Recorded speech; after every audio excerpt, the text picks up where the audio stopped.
Behind the Line Extra for your Saturday, November 1st, 2019. I'm your host, KC. Follow me on Twitter at KC_BTL84. Hit the like and subscribe button on YouTube. Appreciate your support for the channel. Going to get to our NFL plays for the weekend here in just a second. Right now, I'd like to welcome to the podcast Phoenix Suns writer and NBA editor for the Step Back, Gerald Bourguet. You can find him on Twitter at Gerald Bourguet. That's at Gerald Bourguet. Gerald, welcome to the show, man. Really appreciate you taking the time to be here. Yeah, Casey, thanks for having me. I want to start off today talking about the New Orleans Pelicans. You know, I've followed this franchise for many years through the ups and downs, but this offseason I thought was the best the Pelicans have ever had with the drafting of Zion Williamson, the trade with the Lakers, bringing in several young potential star players.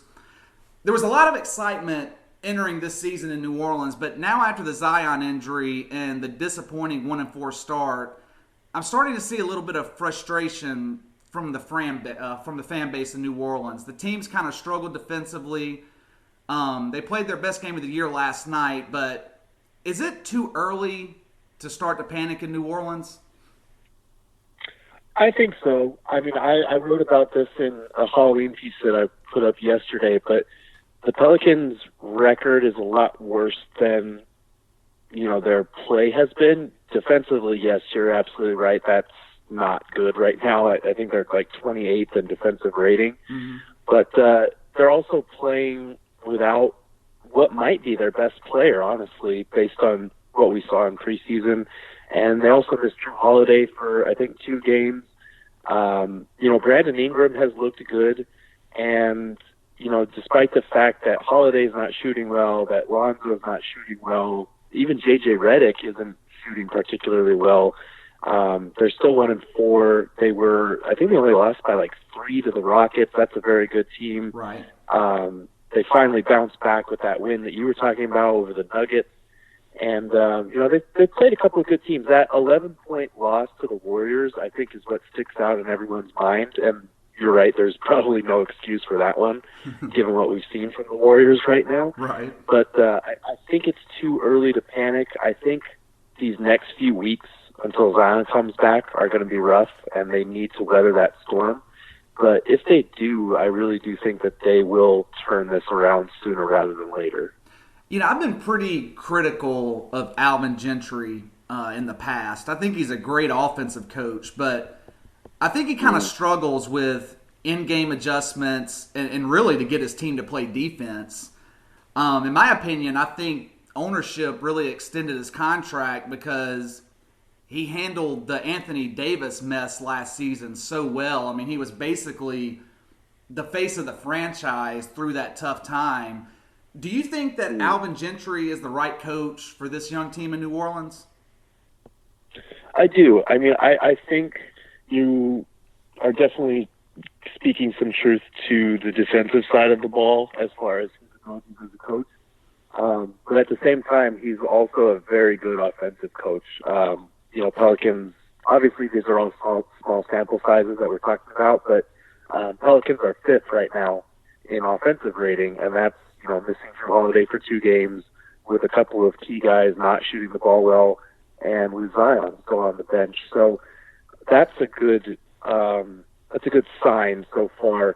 And I think the way that he was implementing Zion when he was healthy in preseason, getting him the ball kind of going downhill, that he's going full steam ahead. There's no stopping him when he gets like that. The Pelicans had designed a couple of pretty clever plays to get him the ball in that position to succeed. And I think once he comes back, we'll be able to see, where Gentry shines as a coach, which is on the offensive end. Defensively, that's going to be an issue. I think Favors has kind of disappointed a little bit to this point. And, obviously missing your best defender at Holiday is going to hurt on that side of the ball. But hopefully things stabilize a little bit there. The Pelicans aren't going to be an elite defense. They're not going to be even a good defense. But even if they're just average, I think once everyone's healthy, that'll kind of right the ship a little bit. All right, let's get to the Lakers for a second. Going into the season, there were a lot of people thinking that LeBron and the Lakers were the favorites to win the NBA title, but I don't even think that the Lakers are the best team in Los Angeles. This team, in my opinion, has some depth issues. DeMarcus Cousins is out for the year. I'm not 100% sold on the supporting cast that surrounds LeBron and AD. I mean, would you agree with that assessment? Do you think that this roster could win a title this year? I mean, I do think that they could win a title, but I also think that about, like 6 or 7 other teams in the West. Right. That conference is loaded right now. And I agree with you. I don't think that they're the best team in their own city right now. You look at their head-to-head on opening night, and obviously, opening night is not going to matter 3, 4, 5 months from now. But based on what we know right now, the Clippers beat LA without Paul George, and they did it because they have such a deeper second unit. And in the playoffs, that's not going to matter as much when minutes get tighter, the starters play more. LeBron and AD are probably going to have to play 40-plus minutes a night at that point, and when that happens, that's going to be tough for other teams to stop. But, the Clippers did that without their second-best player, and, when they bring in Lou Williams and Montrezl Harrell, you're right. I don't think the Lakers have an answer for that with their bench minutes. And if they get obliterated in those bench minutes, we've seen it before on LeBron James teams where, he plays 40-some minutes and his team is like a +1, and then the bench comes in for 4 or 5 minutes and they're like a -15, and that's enough to swing an entire playoff game. Right. So I think with the Lakers, right now they've seen some really good returns actually with Dwight Howard and Anthony Davis playing together. Their net rating is like an insane, it's almost +60 or something like that. Obviously, minute minute sizes there, but I think in the playoffs, I don't know if that's sustainable. Their best move is moving Anthony Davis to the 5 and LeBron to the 4. So I think there are going to be a lot of adjustments that need to be made, and I think they're really going to have to shorten the rotation when the playoffs come around. So to answer your question, I do think they can win a title. I just wouldn't put them above, there's probably 3 or 4 teams I'd put above them right now. Yeah, and the West is, like you said, is loaded. One of the teams that is used to being on top in the West, the Golden State Warriors, they're off to a slow start, lost Kevin Durant in the offseason. I think one of the biggest losses to the roster was Andre Iguodala, because I feel like he was really the heart and soul of that team.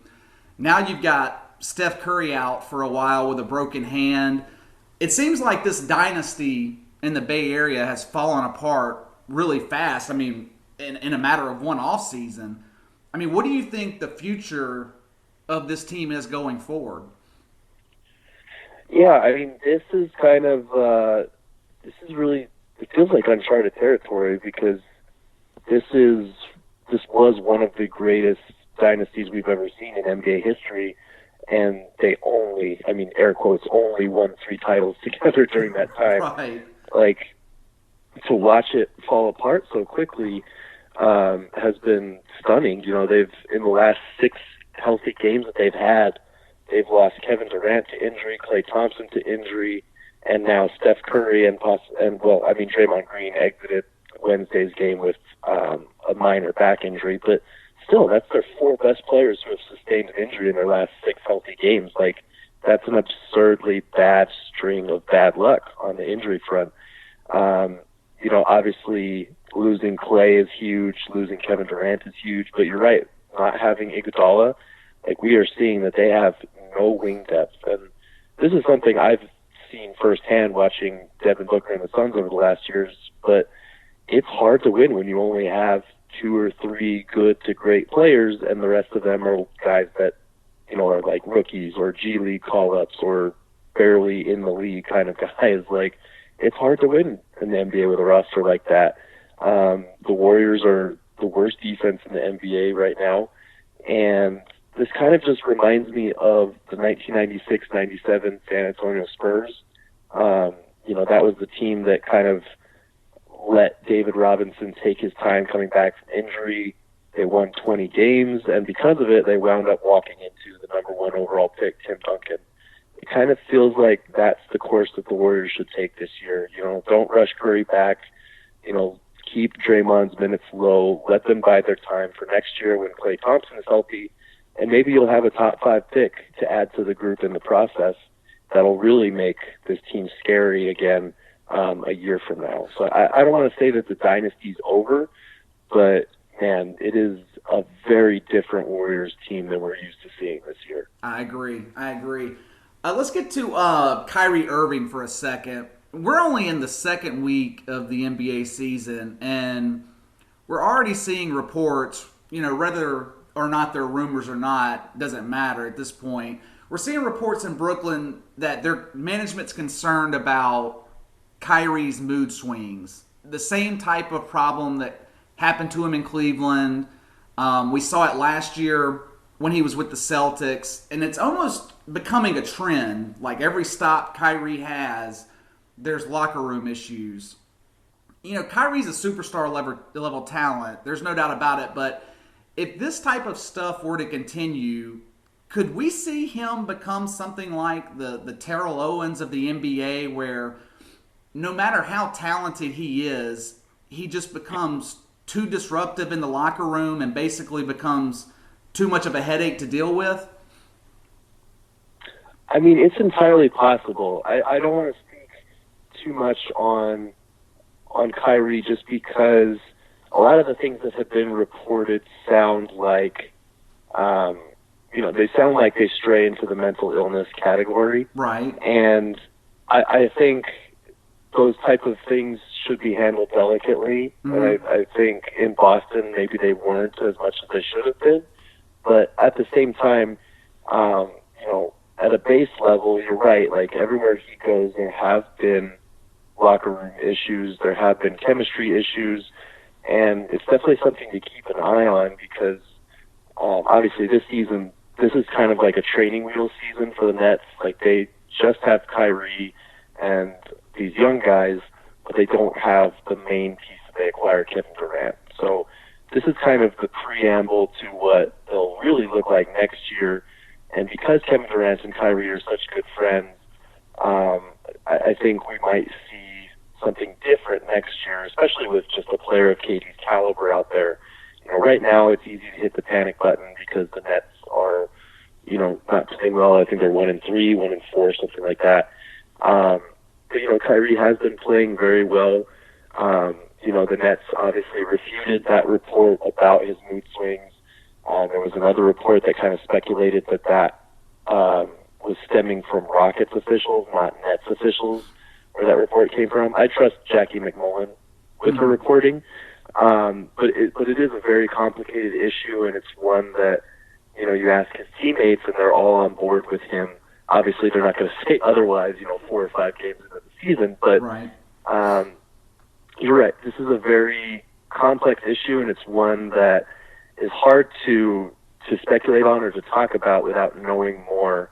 And that's kind of the problem with these situations is, we don't see what goes on in the locker room. We don't see what goes on in practice. We have to take what we can from the team's performance and from, reports like these, which unfortunately don't cover the whole reality of the situation. Right. We got 2 other elite guards in James Harden and Russell Westbrook that have reunited in Houston. I was kind of a bit skeptical of this trade when it went down. Both of these guys are great players, but both of them need the ball to be effective. And Houston, with James Harden there, they have been heavily reliant on three-point shooting. And that's always been a weakness in Russell Westbrook's game. And it seems to me that the Rockets are in the same situation that they were in when they had James Harden and Chris Paul. You have 2 ball-dominant guards who now have to share the ball. I mean, do you see this working out for the Rockets this year? Well, I think that depends. If you're talking about playoff success, I think there are going to be matchup problems that come in the playoffs.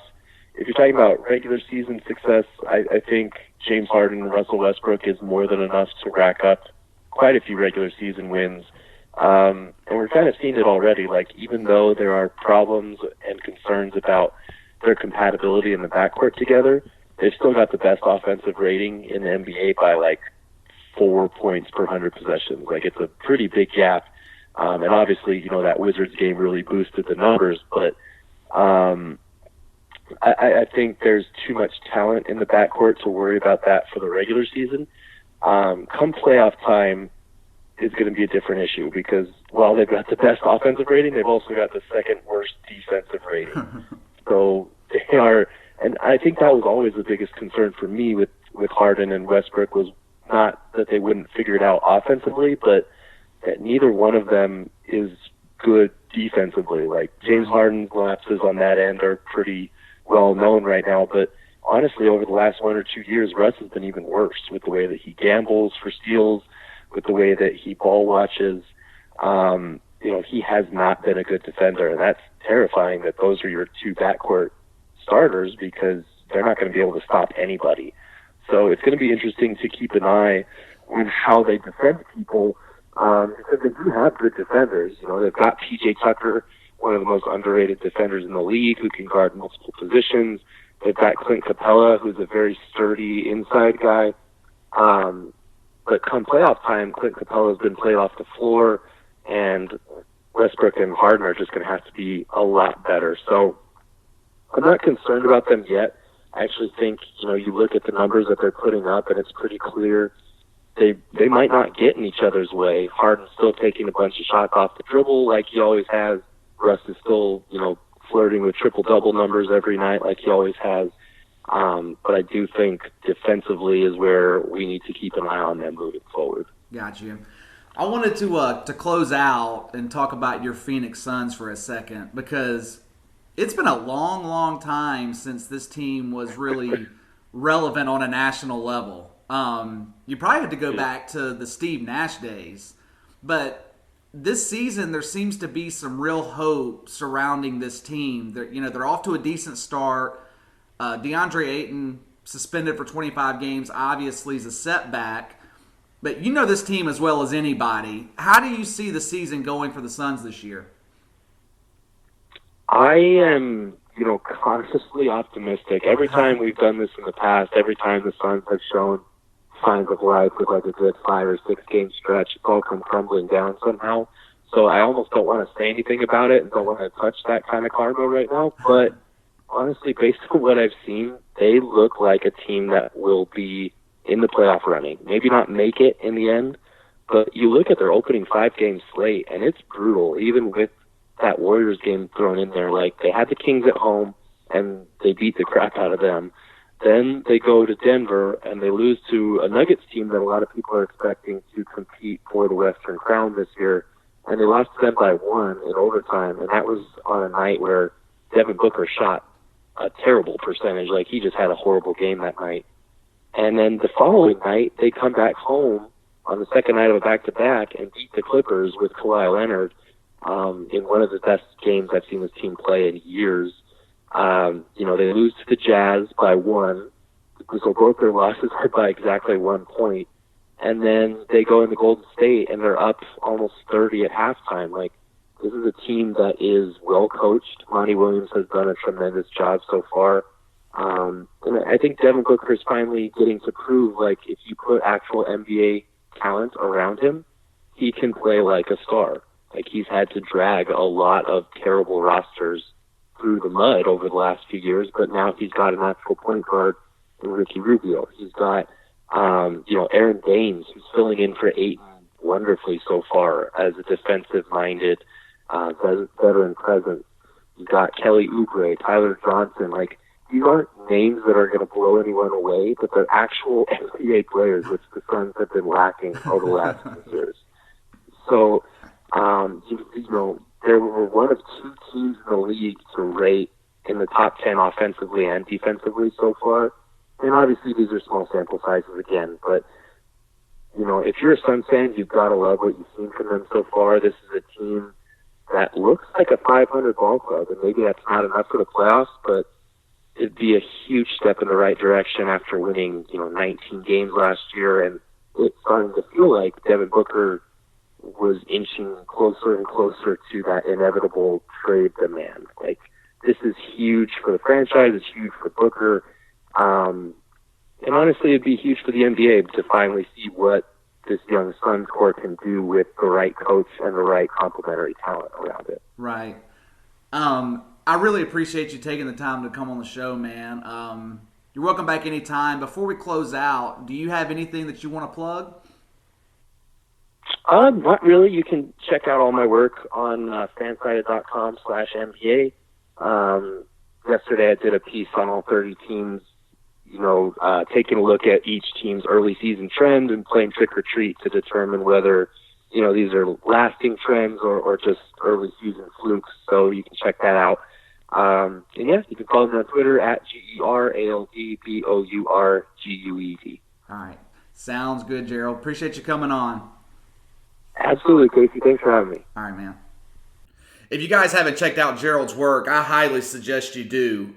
He really knows his stuff. One of my favorite NBA writers. He has a lot of knowledge about every team in the league and provides really good analysis. Really, really good NBA writer. So check out Gerald's work if you haven't done so. All right, let's get to the NFL bets for Sunday. We have several big games up this weekend in the NFL. Halfway through the season now, and we're starting to get to the point of the season where there are teams that are facing must-win situations to keep their playoff hopes alive. Really, the only teams that are eliminated from playoff contention right now are Washington, the Bungles, and Miami. Every other team still has hope. So let's get to the first game. Titans at Panthers, current line Carolina -3. Talk about a must-win game. This game is a must-win for both teams. Even though they're in opposite conferences, both the Titans and the Panthers need this win to remain in the playoff hunt. What do I say almost every week when I'm giving these NFL plays? When looking into these games, I try to find a team that was embarrassed the week before. The Panthers were humiliated last week at San Francisco. Look, the Titans' defense is good, but it's not as good as the 49ers' defense. Kyle Allen had his worst game of the season last week. Before that, the kid had been on a roll. Even though Tennessee won last week, they were outplayed most of that game against Tampa Bay. If not for two early Jameis Winston turnovers that resulted in 14 points, the Titans lose that game. Tennessee only had 246 yards of total offense last week. Yes, the Tennessee offense is better with Ryan Tannehill under center. But Carolina has a strong pass defense, 5th in the league in passing yards allowed. Panthers also have more interceptions than passing touchdowns against them. I think this is going to be a low-scoring game. Normally in this situation, I would take the free points. But I think Carolina will be more motivated after getting embarrassed last week in San Francisco.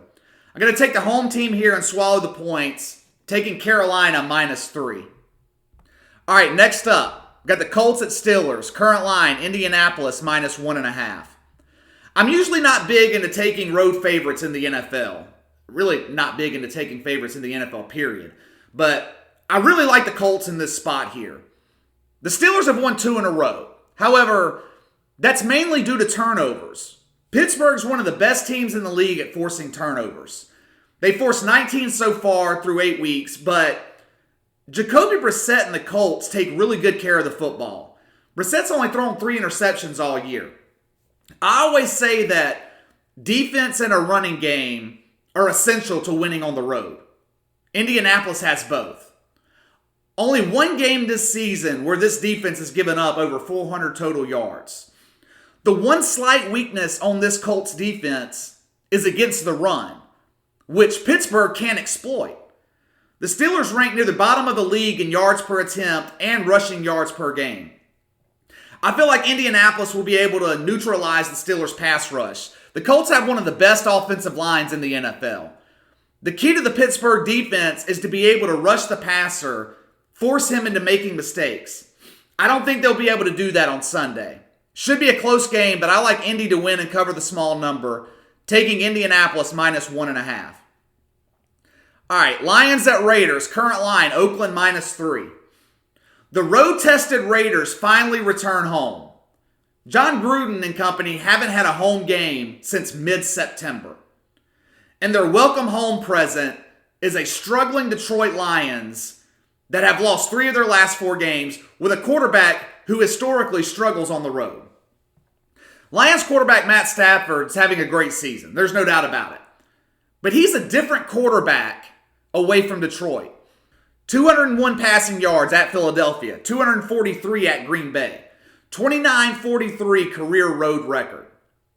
Derek Carr and the Raiders offense can be effective when Carr gets time. He should have plenty of time Sunday afternoon. The Lions' pass rush is weak, only 13 sacks on the season. Detroit's also banged up and made a really unpopular move by trading defensive back Quandre Diggs. There were also rumors this week that Darius Slay would be traded next. Obviously, that didn't happen. Matt Stafford's reported to be battling an illness. Running back Kerryon Johnson's on IR. The Lions are just banged up. I think Derek Carr will be able to exploit this weakened Detroit secondary and will have a big day Sunday. Lions are 2-8-1 against the spread their last 11 games on the West Coast. Raiders are a strong bet at home. 5-1 against the number their last 6 home games. Going to swallow the points here, take Oakland -3. All right, Packers at Chargers, current line, Green Bay -3.5. This is my second favorite play of the week. It seems like every year Phillip Rivers and the Chargers start slow. They win a tough road game around the midway point of the season, and they start to turn their season around. That tough road win happened last week at Chicago. This feels like a letdown spot for Green Bay. They got a big road win last week at Kansas City. They got 2 tough games coming up against Carolina and San Francisco. The Chargers' offense has been highly criticized all season. Offensive coordinator Ken Wisenhunt was just fired earlier this week. But this team can move the ball.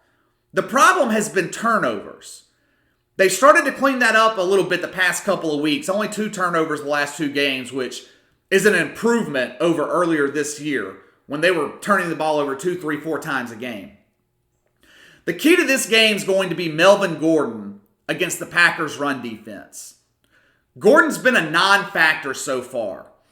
However, you have to remember, he missed training camp. He missed the preseason. He missed the first 4 weeks of the year holding out for his contract. Head coach Anthony Lynn has said we will see a heavy dose of Gordon this week against a Green Bay defense that ranks near the bottom of the league defending against the run. Also, the Chargers' defense is pretty good. 10th in points allowed, 6th in passing yards allowed. I feel like Los Angeles will control the clock in this game. I'm not going to say the Chargers are going to win, but I like them to cover at home. Taking Los Angeles +3.5. All right, last game, Patriots at Ravens, current line, New England -3. This is my favorite play of the week. I think Lamar Jackson will give the Patriots defense problems. Remember what I said when Baltimore traveled to Seattle a few weeks ago? Teams that face Lamar Jackson for the first time have issues containing him. This will be Bill Belichick's first game against Lamar Jackson. We saw what happened in Seattle. The Ravens were dominant in that game. The Patriots defense is good, no doubt. However, the key to a lot of their success has been forcing turnovers.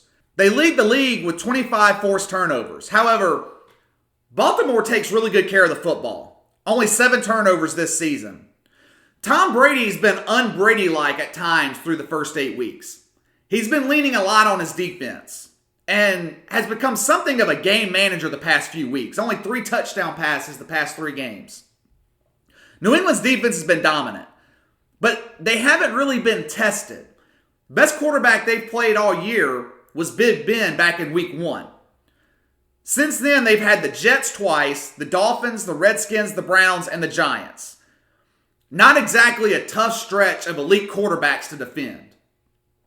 Like I said, I think Lamar Jackson will test this Patriots defense and give them real problems. I hate betting against Bill Belichick and Terrific Tom, but I love the Ravens here as a home dog. This line opened at New England -6.5. It's been bet all the way down to 3. Taking the home dog here, my favorite play of the week, taking Baltimore +3.